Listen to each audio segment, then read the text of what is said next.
Good morning, friends. I am Mukesh Chobe, Principal Project Engineer in CMM Chris.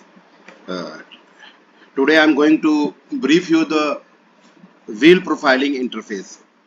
Wheel profiling interface is newly developed as per Relay Board instruction. Relay Board के instruction के हिसाब से हमने एक नया wheel profiling interface develop किया है, जिसके बारे में आज ट्रेनिंग दे रहा हूँ। व्हील प्रोफाइलिंग के अंदर दो चीजें आती हैं, व्हील टायर टर्निंग और wheel change. Wheel tire turning and wheel change both are coming under the wheel profiling interface.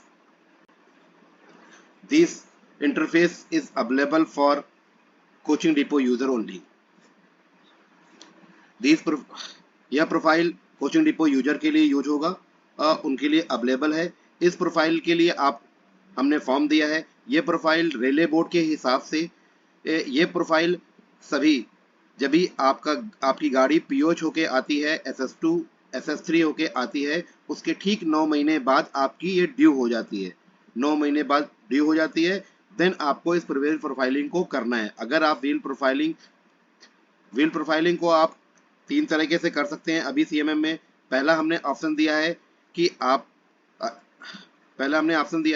Directly backlog जो आपके पीछे के लास्ट 6 मंथ के व्हील प्रोफाइलिंग हुए हैं, यानी व्हील टायर टर्निंग या व्हील चेंजेस किए हैं, उसकी डिटेल आप डायरेक्टली भर सकते हैं. पहला ऑप्शन ये. दूसरा ऑप्शन ये है कि ड्यूरिंग अनशेड्यूल सिंक अगर गाड़ी आपकी सिक लाइन पे डिटैच होके किसी भी डिफेक्ट की वजह से और आप व्हील प्रोफाइलिंग करना चाहते हैं, तो आप फिर व्हील प्रोफाइलिंग अगर आप करते हैं तो आप सिस्टम में डाल सकते हैं. वो मैंडेटरी नहीं है. आपसे पूछा जाएगा कि आपने इस गाड़ी का व्हील प्रोफाइलिंग किया, यानी व्हील टायर टर्निंग किया या व्हील चेंजेस किया, तो अगर आपने यस करते हैं तो आपको ड्यूरिंग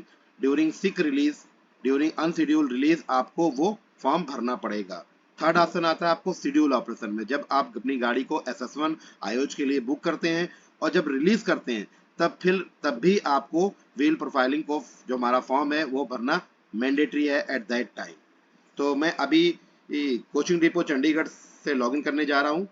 आपको मैं दिखाता हूं कैसे ये प्रोफाइलिंग हमारी काम करेगी.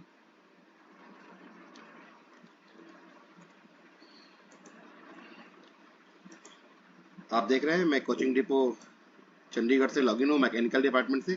तो मैंने आपको बताया व्हील प्रोफाइलिंग का जो फॉर्म है वो तीन तरीके से. सबसे पहले आपको क्या करना है कि पिछले लास्ट 6 मंथ में जो भी आपने अपने डिपो में व्हील प्रोफाइलिंग यानी व्हील टायर टर्निंग या व्हील चेंजेस किए हैं, उसकी डिटेल आपको भरना है. वो कैसे आप भरेंगे? कोच मेंटेनेंस में जाना है आपको. कोच मेंटेनेंस के मेनू के अंदर सबसे लास्ट मेनू आप देख पा रहे होंगे, व्हील प्रोफाइलिंग फॉर्म. इस पे आप क्लिक करते हैं तो आपकी कोच की सारी कोच की लिस्ट खुल जाती है. आप इसमें से अपना कोच सर्च करिए. आप अपने किसी कोच को खोलते हैं जो कोच आपने किया है, उस कोचेस पे क्लिक करते हैं. उसकी थोड़ी सी डिटेल आती है. आपने अगर व्हील प्रोफाइलिंग पहले किया था तो उसकी डिटेल यहाँ आएगी लास्ट में व्हील प्रोफाइलिंग की. और आप फर्स्ट टाइम कर रहे हैं तो ये फॉर्म यहाँ प्रीवियस व्हील प्रोफाइलिंग डिटेल्स में ब्लैंक होगा, आपको भरना पड़ेगा.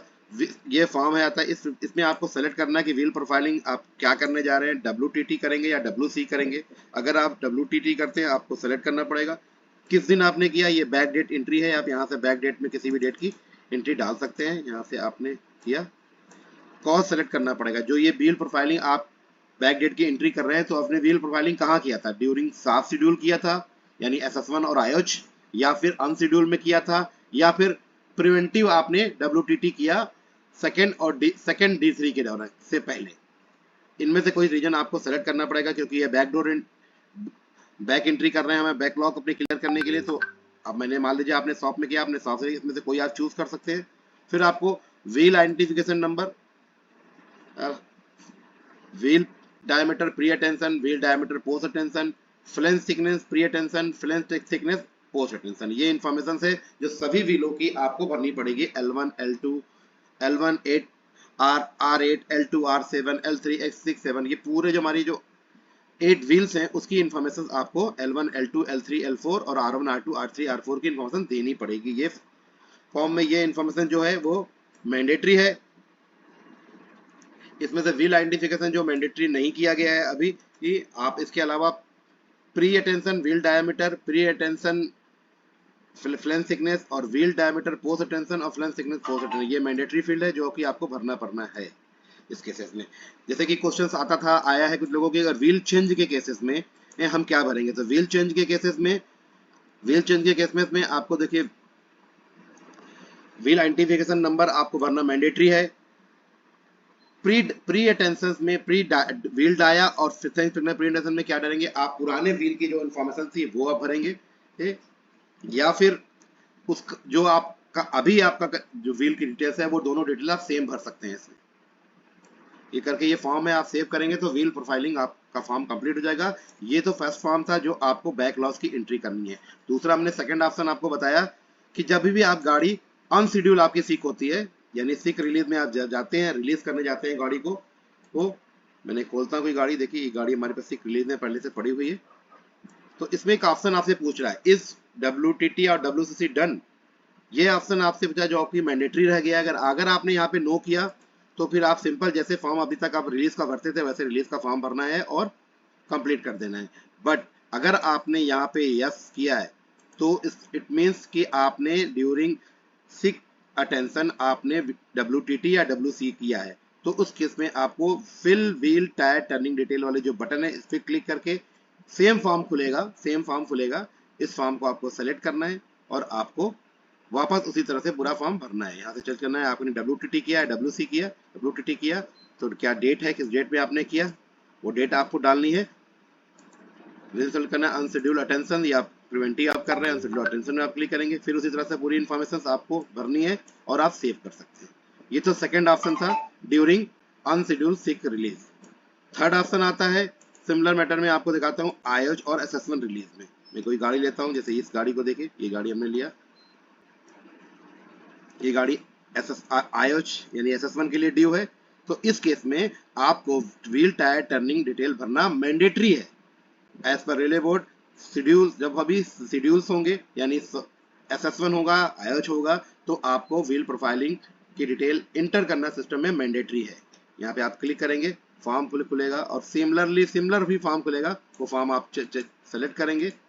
अगर आपने WTT किया तो WTT, WC किया तो WC, उसके हिसाब से आप यहाँ पे इंफॉर्मेशन प्रोवाइड करेंगे और सेव करेंगे। तो ये तीन तरीके से व्हील प्रोफाइलिंग का फॉर्म है जो न्यूली डेवलप हुआ है आप लोग के लिए, ये आपको फिलअप करना है। अब ये फॉर्म की जो शेड्यूलिंग है इसको एज ए हमने शेड्यूल लिया है, जैसा कि रेलवे बोर्ड ने बताया कि कोई भी major schedule like SS1, SS2, SS3, आयोज और पीओज के दौरान ये WTT व्हील प्रोफाइलिंग भरा जाना है, यानी WTT या WC होना है। तो आपने SS1 किया, आयोज किया तो भी आपको भरना मैंडेटरी है। SS2, SS3 और पीओज के केसेस में वर्कशॉप ये फॉर्म भरेगा, उनके लिए ये मैंडेटरी कर दिया गया है। वो जैसे भरेंगे हमारी इंफॉर्मेशन यहाँ पे आ जाएगी। उसके ठीक बाद, ठीक 9 महीने बाद, एज पर रेलवे बोर्ड ने जो कहा कि ठीक 9 महीने बाद ये शेड्यूल वापस ड्यू होगा और आपको वापस इसको WTT करना पड़ेगा। तो 9 महीने बाद आइदर आप आयोज के दौरान, अगर 9 महीने बाद आप आयोज करते हैं, जैसे कि LHB कोचेस के लिए आपको 18 महीने में करना, मगर आपको WTT आप डायरेक्टली जाके कर सकते हैं। अनशेड्यूल गाड़ी अनशेड्यूल बुक हुई सिक लाइन के लिए वहां कर सकते हैं, या फिर आप स्पेयर कोचेस का भी अभी यहाँ पे कोच मेंटेनेंस के अंदर जाके जो मैंने पहला ऑप्शन आपको दिखाया वहां से आप इसे कंप्लीट कर सकते हैं। तो ये आपको कैसे पता चलेगा कि आपका शेड्यूलिंग ड्यू है, रेक मेंटेनेंस के अंदर मैं जाता हूं, अगर रेक मेंटेनेंस में दिखाता हूं, ड्यूरिंग रेक मेंटेनेंस आपको ये अलर्ट दिखाई देगा कि इस गाड़ी का हमारा ये ड्यू है। जैसे कि मैं अगर पहली गाड़ी ले लेता हूं जो अंडर मेंटेनेंस चल रही है, आप देख पा रहे होंगे ये हमारी गाड़ी चंडीगढ़ की गाड़ी हमारी, ये अंडर मेंटेनेंस मैं ऐसे खोलता हूं, इसमें देख रहे हैं आप जो कंसिस्ट लगा हुआ है, आप देख रहे हैं कंसिस्ट, इस कंसिस्ट सबसे लास्ट में एक ऑप्शन हमने दिया है व्हील प्रोफाइलिंग अलर्ट। तो व्हील प्रोफाइलिंग जिसके आगे coach due for wheel profiling WTT और WC, इसका मतलब इस कोच का व्हील प्रोफाइलिंग ड्यू है। ड्यू कैसे है, जैसे मैंने कि आपको बताया, अगर आप देखेंगे इसकी PRO की डिटेल्स तो ये दिसंबर 22 में इस कोच का PO हुआ है और जनवरी में 26 में इसका रिटर्न डेट है, यानी दिसंबर 22 से 9 महीने बाद, 9 महीने मीन्स हमने लास्ट जो भी शेड्यूल होता है उस शेड्यूल में 9 महीने के हिसाब से 274 डेज को ऐड ऑन कर दिया है उसकी ड्यू डेट कैलकुलेशन के लिए। तो 22 दिसंबर से 9 महीने हमने कैलकुलेट किया। अगर आप क्लिक करके से देखोगे, अगर मैं इसे क्लिक करूं तो पूरी डिटेल यहाँ दिखाई देती है। आप देख पा रहे हैं 5 दिसंबर 2022 को इसका पीओच हुआ है, इसके 5 दिसंबर 2022 का अगर मैं इसमें 274 डेज ऐड करता हूँ, मैं आपको दिखाता हूँ कि क्या डेट आएगी इसकी। 5 दिसंबर 22, मैं इसको 5 दिसंबर 22 लिख के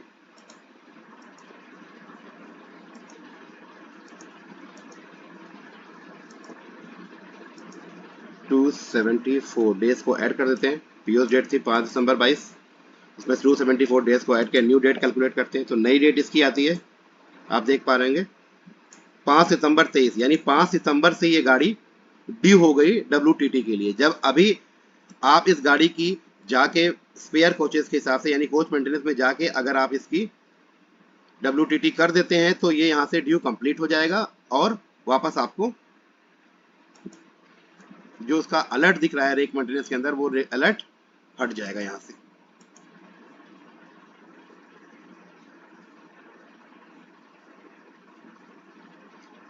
इसी तरह से और भी गाड़ियां जो जिसकी आयोच होगा, आयोच अगर होता है तो ये कैलकुलेशन हमने इसी तरह से लगाया है। अगर आपको कोई दिक्कत होगी ड्यू टू कैलकुलेशन में भी अभी क्या नाम है क्योंकि न्यूली है, कुछ कैलकुलेशन में जो हमने कैलकुलेट किया है उसमें कुछ प्रॉब्लम आ सकती है, जैसे कि अभी एक प्रॉब्लम मैं आपको दिखाता हूँ। इस तरह की प्रॉब्लम हो तो आप हमें नोटिस कर सकते हैं, बता सकते हैं। मीनवाइल हम आने वाले एक दिनों में ये सारी प्रॉब्लम को मतलब जो कैलकुलेशन है उसे करेक्ट कर लेंगे। जैसे कि मैं आपको दिखाऊँ, ये कुछ जो WTT ड्यू दिखा रहा है यहाँ पे, ये फरवरी 24 में 24 फरवरी 24 में ये आयोच हो चुका है। इसका मतलब इसका ड्यू नहीं होना चाहिए क्योंकि इसके 9 महीने के बाद ड्यू होना चाहिए। अगर मैं इसे ओपन करूं तो 13 फरवरी 2024 को ये गाड़ी आयोच हुई है यानी SS1 हुआ है। अगर मैं 13 फरवरी 2024 को जोड़ते हैं हम,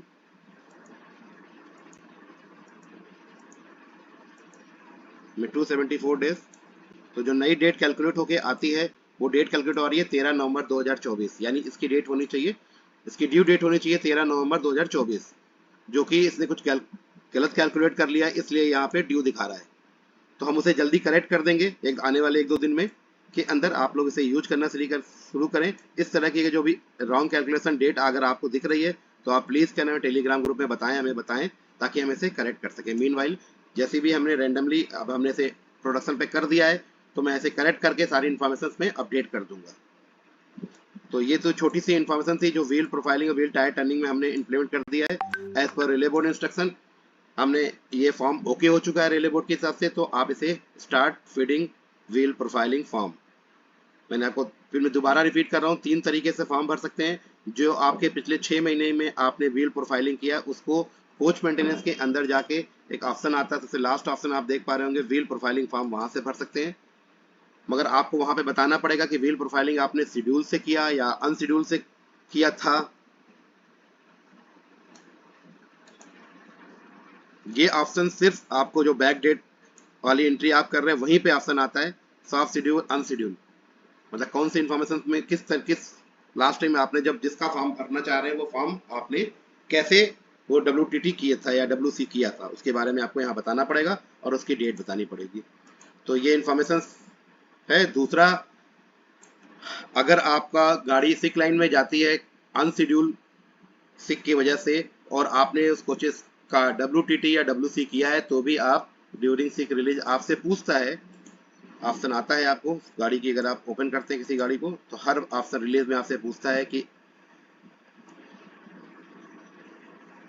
इस WTT या WC डन। अगर आपने कहा यस देन ये मैंडेटरी हो जाता है, आपने ना कहा नो तो आप नॉर्मल तरीके से गाड़ी को रिलीज कर सकते हैं। तो यहाँ से भी आप अगर यस अगर आपने किया है तो यस करके आप डाल सकते हैं। और थर्ड ऑप्शन जैसे कि मैंने आपको बताया कि जब आप शेड्यूल रिलीज करेंगे आयोच का या SS1 शेड्यूल रिलीज करते हैं तो आप क्लिक करके करेंगे, जब रिलीज करने के बाद टाइम पे ये फॉर्म आपको भरना आज से मैंडेटरी है। आप यहाँ पे क्लिक करके ये इन्फॉर्मेशन भर सकते हैं। सेम फॉर्म खुलता है, खाली रीजन चेंज हो जाते हैं कि यहाँ पे केवल सॉफ्ट शेड्यूल का रीजन आ रहा है। जब आप अनशेड्यूल में फॉर्म खोलते हैं तो ये सॉफ्ट शेड्यूल नहीं आता, अनशेड्यूल रीजन आता है। और जब डायरेक्टली करते हैं तो तीनों रीजन आपको दिखाई देते हैं। तो ये थी इन्फॉर्मेशन। अगर कोई इससे रिलेटेड कोई सजेशंस होगा, कोई कमेंट होगा तो आप हमें टेलीग्राम के माध्यम से जरूर बताइएगा। Thank you so much.